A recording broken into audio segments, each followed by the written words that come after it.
बे समाव दिनै बिटिसिनि नैथि रां बावजानि सेथि सान रां बावजाया जानानै थांबाय आरो बे रां बावजायाव 2023 आरो 24नि गासै बाजेटआ 800 कोटी रांनि बाजेट जायो आरो फैबाय थानाय समाव बिटिआर ओनसोलाव गोबां जौगानायनि खामानि मावनांगौनि थांखि लानायखौबो नुनो मोननाय जादों। नाथाय अपोजिशन दोलो बिपिएफ दोलोआ इउपिपिएल सरकारनि बेबायदि बाजेट लानायखौ एसेबो गोजोननाय गैया। नंगौ बे बाथ्राखौ जों बुङाखै, बे बाथ्राखौ बुंदों बिटिसि रां बावजायाव अपोजिशन दोलोनिफ्राय गोख्रोङै बाहागो लानो हानाय बिपिएफनि एमसिएलए देरहासार बसुमतारी बिथांनि खुगानिफ्राय गोख्रों रावा ओंखारदों। बे बाजेटआव माब्लाबाबो गोजोननाय गैया, बाजेट जाब्लाबो खामानि मावनो हाया होननानै बुंथियो एमसिएलए देरहासार बसुमतारी बिथाङा। लोगोसे थांनाय बोसोरनि बाजेटनि सायावबो अपोजिशन दोलोनिफ्राय गोख्रों बुंथिदों दि थांनाय बोसोरनि जा बाजेट दंमोन बे बाजेटनि रांखौ 50% बाहायनो हायाखै होननानै एमसिएलए देरहासार बसुमतारी बिथाङा बुंथियो। बिदिब्ला फैदो अपोजिशन दोलोआ दानि बिटिआर सरकारनि बाजेट आरो थांनाय बोसोरनि बाजेटआव मानो गोजोननाय गैया, माबोरै बाजेटआव एबा माबोरै 50% बाहायनो हायाखै, खौरांगिरि मिथिसार बसुमतारीनि हेफाजाबजों जों मिथिना लानि। बाजेटটো केতিয়াও সন্তুষ্ট নহয়। বাজেট আমি যিটো বাজেট তেওঁলোকে দেখুৱাইছে, বাজেটৰ পইচা যদি খৰচ কৰিব নোৱাৰে তো বাজেটত পইচা পালেওতো লাভ নাই। বাজেটখন প্লেচ কৰিলে 800 crore 2023 আৰু 2024 ইয়াতকৈ আৰু বেছি এলোকেশ্যন পালে ভাল আছিলে। তথাপিও 800 crore এলোকেশ্যনটো আজি প্লেচ কৰিলে, কিন্তু যিটো আমাৰ ডিপাৰ্টমেণ্টেল ছেক্টৰেল একশ্যন প্লেন, সেই একশ্যন প্লেনখন তেওঁলোকে জমা দিব নোৱাৰিলে। ডিপাৰ্টমেণ্টেলি যিটো টকা এলোকেশ্যন হ'ল, এই টকাখিনি ক'ত খৰচ কৰিব, কেনেকৈ খৰচ কৰিব বা ক'ত খৰচ কৰিব সেইটো তেখেতসকলে দিব নোৱাৰিলে। সেইটো দিলে ভাল আছিল আৰু আমি তেতিয়া বুজিব পাৰিলোঁ হয় এইখিনি টকাটো কোনখিনিত ব্যৱহাৰ হ'ব, কি কি কাম এই বছৰত কৰিব লোৱা হৈছে সেইটো আমি চবেই বুজিব পাৰিলোঁ হয়। নিয়মত একশ্যন প্লেনটো দিব লাগিছিল, কিন্তু একশ্যন প্লেন দিয়া নাই। তো আমি অহাকালি ইয়াৰ ওপৰত আলোচনা কৰিম। এই আলোচনাত যাতে ডিপাৰ্টমেণ্টেল যিটো এলোকেশ্যন, এই এলোকেশ্যনৰ ওপৰত তেওঁলোকৰ যিটো এনুৱেল একশ্যন প্লেন, এই এনুৱেল একশ্যন প্লেনখন যাতে দিয়ে সেইটো আমি অহাকালি অনুৰোধ কৰিম। আপোনাৰ কথা ইতিমধ্যে আজি সদনত চৰ্চা হৈছে, আপুনি বহুকেইটা এইটো তেওঁলোকে যিটো মানে এলিগেশ্যন আনিছে, it is allegation for allegation check. অকল এলিগেশ্যনে আনিব পাৰিছে। আমি তেওঁলোকৰ ওচৰত কৈছোঁ অন ৰেকৰ্ড আপুনি প্ৰমাণ দিয়ক। তেখেতসকলে প্ৰমাণ দিবলৈ নোৱাৰিলে, তেখেতসকলে প্ৰমাণ দিবলৈ ফেইল হ'ল। তেওঁলোকে এলিগেশ্যন দিব লাগে, এলিগেশ্যন দিছে, কিন্তু আমি এলিগেশ্যনটো এনেই নামানিম নহয়। এলিগেশ্যনটো ৰেকৰ্ড দিয়ক, প্ৰমাণ দিয়ক, প্ৰমাণ সহকাৰে এলিগেশ্যন দিয়াৰ কাৰণে আমি আহ্বান জনাইছোঁ, এতিয়াও আহ্বান জনাইছোঁ, হয়নে নহয় কথাটো? আৰু কি ক'ব এই ক্ষেত্ৰত? নাই নাই, তেওঁলোকে দেখুৱাই দিয়ক না, মোৰ নামত ক'ত আছে, ক'ত মানে কিবা আছে, তেওঁলোকৰ ৰেকৰ্ড আছে, ৰেকৰ্ডটো দিয়ক। ৰেকৰ্ডটো দিবৰ কাৰণেতো আমি অনুৰোধ জনাইছোঁ। হাউচত আমি কৈছোঁ তেখেতসকলক তেওঁলোকৰ বোলে ৰেকৰ্ড আছে, আৰু ৰেকৰ্ডটো কিয় দিয়া নাই? কালি ৰেকৰ্ড গাই শুনালেতো নহ'ব না, ৰেকৰ্ডখন চবেই পাব লাগিব, ৰেকৰ্ডখন স্পীকাৰৰ হাতত পাব লাগিব, হাউচে পাব লাগিব, হয়নে নাই কথাটো? ৰাইজৰ আগত দিয়ক, ক'ত লিখিত তেওঁলোকৰ প্ৰমাণ আছে, প্ৰমাণ সহকাৰে আমাক এলিগেশ্যনটো লৈ আহক না। বাজেটক লৈ সন্তুষ্ট নহয়? বাজেটটো কেতিয়াও সন্তুষ্ট নহয়।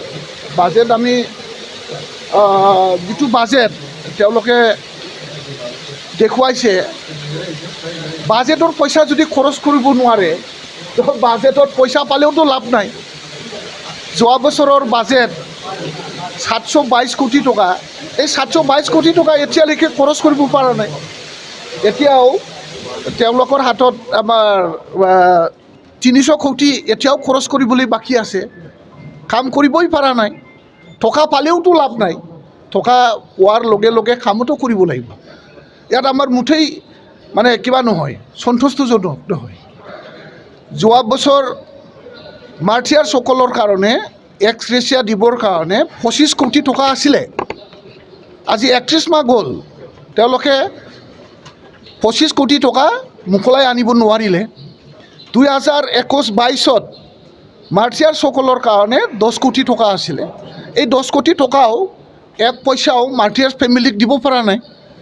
আৰু তেখেতসকলে যোৱা 2021 চনৰ এই এপ্ৰিল মাহত হোৱা যিটো বাজেট, এই বাজেটত 40 কোটি, নৱেম্বৰ মাহত হোৱা যিটো ছেশ্যন আছিলে, তাতে ছেশ্যন আছিলে, এই ছেশ্যনত প্ৰমোদ বড়ো ডাঙৰীয়াই কৈছিলে আমাৰ বড়োলেণ্ড মুভমেণ্টৰ মাৰ্টিয়াৰসকলক, শ্বহীদসকলক দিবৰ কাৰণে আমাৰ BTCৰ হাতত 40 কোটি টকা আছে। 40 কোটি টকাও নাই। আগৰ বছৰত 10 কোটি টকা বাজেট প্ৰভিশ্যন আছিলে, সেইটোও নাই। এই বছৰত 25 কোটি টকা বাজেট প্ৰভিশ্যন আছিলে, ইয়াৰো কোনো ইউটিলাইজ নাই। মানে ৰিচিভ আৰু এক্সপেণ্ডিচাৰৰ কোনো খা খবৰ নাই। তেওঁলোকে যোৱা বছৰ 150 কোটি ইনফ্ৰাষ্ট্ৰাকচাৰ ডেভেলপমেণ্টৰ কাৰণে পাইছিলে, এক্সট্ৰা স্পেচিয়েল ষ্টেট গভৰ্ণমেণ্টে দিছিলে। আৰু ইয়াৰ আগৰ বছৰত 10 কোটি টকা 50 কোটি টকা দিছিলে। 200 কোটি টকা স্পেচিয়েল ষ্টেট গভৰ্ণমেণ্টে BTCক ডেভেলপ হওক বুলি ইনফ্ৰাষ্ট্ৰাকচাৰ ডেভেলপমেণ্টৰ কাৰণে 200 কোটি টকা দিছিলে। এই 200 কোটি টকা আজিলৈকে তেওঁলোকে এটা কামো কৰিব পৰা নাই। 200 কোটি টকাৰ কোনো ডেভেলপমেণ্ট BTCবাসী ৰাইজে পাব নোৱাৰিলে। তো বাজেটত কাৰি প্ৰভিশ্যন ৰাখিওতো লাভ নাই, হয়নে নহয়? এইবাৰো মানে মাৰ্টিয়াৰসকলৰ কাৰণে 25 কোটি টকা বাজেট প্ৰভিশ্যন ৰাখিছে, ধন্যবাদ থাকিল ষ্টেট গভৰ্ণমেণ্টলৈ। আৰু BTCৰ স্পেচিয়েল ইনফ্ৰাষ্ট্ৰাকচাৰ ডেভেলপমেণ্টৰ কাৰণে এইবাৰ 150 কোটিৰ জেগাত এইবাৰ 200 কোটি ৰাখিছে, ধন্যবাদ ষ্টেট গভৰ্ণমেণ্টক আমি ধন্যবাদ দিম। কিন্তু ইমপ্লিমেণ্টেশ্যনটো কোনে কৰিব? BTC গভৰ্ণমেণ্টেই কৰিব। এতিয়া BTC গভৰ্ণমেণ্টে এই 3 বছৰতো স্পেচিয়েল ইনফ্ৰাষ্ট্ৰাকচাৰ ডেভেলপমেণ্টৰ পইচা পাইছে, খৰচ কৰিব পৰা নাই। মাৰ্টিয়াৰ্ছসকলক 5 লাখকৈ এক্স গ্ৰেচিয়া দিবৰ কাৰণে 10 কোটি, 25 কোটি, 35 crore আৰু তেওঁলোকৰ হাতত থকা 40 কোটি টকা এক পইচাও খৰচ নকৰিলে, তাতে দুখজনক। ষ্টেট গভৰ্ণমেণ্টেতো দিছে। আৰু 10.1ৰ যিটো এনেক্সাৰ 2, 3, 4, এই এনেক্সাৰত দিয়া যিটো স্পেচিয়েল পেকেজ চেণ্ট্ৰেল গভৰ্ণমেণ্টে 3 বছৰত বাজেট প্ৰভিশ্যন ৰাখিছে। প্ৰথমত ৰাখিলে 250 কোটি টকা, ইয়াৰ পিছত ৰাখিলে 200 কোটি টকা। যোৱা বছৰ বাজেট প্ৰভিশ্যন নাছিল। এইবাৰ যিটো বাজেট প্ৰভিশ্যন, এই বাজেট প্ৰভিশ্যনত আকৌ 250 কোটি টকা মানে মেটচিং শ্বেয়াৰ, তো চেণ্ট্ৰেল গভৰ্ণমেণ্টৰ মেটচিং শ্বেয়াৰ দিবৰ কাৰণে 250 কোটি টকা ৰাখিছে। ষ্টেট গভৰ্ণমেণ্ট, চেণ্ট্ৰেল গভৰ্ণমেণ্টক আমি ধন্যবাদ দিবই লাগিব। তেওঁলোকে চিনচিয়াৰলি বাজেট এল'কেশ্যন ৰাখি আছে। আৰু তেওঁলোকে BTCত যেনেকৈ দিছিল এজ পাৰ কমিটমেণ্ট, তেওঁলোকে ইনফ্ৰাষ্ট্ৰাকচাৰ ডেভেলপমেণ্টৰ যিটো কমিটমেণ্ট, এই কমিটমেণ্টৰ কাম কৰিবৰ কাৰণে তেওঁলোকে বাজেট প্ৰভিশ্যন কৰিছে। কিন্তু বাজেট প্ৰভিশ্যন কৰিলে কি হ'ব? আজি BTC গভৰ্ণমেণ্টে ইমপ্লিমেণ্ট কৰিব লাগিব। এইটো ইমপ্লিমেণ্ট কৰিবৰ কাৰণে BTC গভৰ্ণমেণ্টে আজিৰ দিনলৈকে কোনো ইনিচিয়েটিভ লোৱা নাই। তাৰপিছত আমি এটা প্ৰশ্ন কৰিছিলোঁ আনষ্টাৰ্ট কুৱেশ্যন, যে 2013 আৰু 2017 আসাম গভৰ্ণমেণ্টৰ school and college provincialisation act, সেইটোৰ দ্বাৰা অসমত বা BTC এৰিয়াত যিমান ইলিজিবল স্কুলবোৰ আছে, কলেজবোৰ আছে, এইটো প্ৰভিঞ্চিয়েলাইজ কৰা হ'ল। 2020 চনৰ যিটো BTR ৰেকৰ্ড, এই BTR ৰেকৰ্ডৰ 6.3 তাত স্পষ্টভাৱে তেওঁলোকে এটা ক্লজ লিখাই লৈ আহিছে যে থাকি যোৱা যিবোৰ non provincialisation school and colleges BTC area আৰু বড়োলেণ্ড মানে অসমৰ বড়ো মিডিয়াম, এই বড়ো মিডিয়াম থকা স্কুলবোৰক মানে প্ৰভিঞ্চিয়েলাইজ কৰিব লাগে। কিন্তু আজিলৈকে তেওঁলোকে প্ৰভিঞ্চিয়েলাইজ কৰিব পৰা নাই। তেওঁলোকে 2022 চনত ষ্টেট গভৰ্ণমেণ্টৰ লগত এটা কমিউনিকেশ্যন কৰিছে। আজি এটা বছৰ হ'ল, আজিলৈকে কোনটো আইনৰ অধীনত কেনেকৈ প্ৰভিঞ্চিয়েলাইজেশ্যন কৰিব সেইটো তেখেতসকলে স্পষ্ট আজি এনচাৰ দিব পৰা নাই। তেওঁলোকে লিখিত আকাৰে আমাক এনচাৰটো দিছে, কিন্তু ইয়াত স্পষ্টভাৱে লিখি দিব পৰা নাই। তেওঁলোকে 10টা কলেজ, BTC এৰিয়াৰ 10খন কলেজ প্ৰভিঞ্চিয়েলাইজেশ্যন কৰিব বুলি কৈ আছে।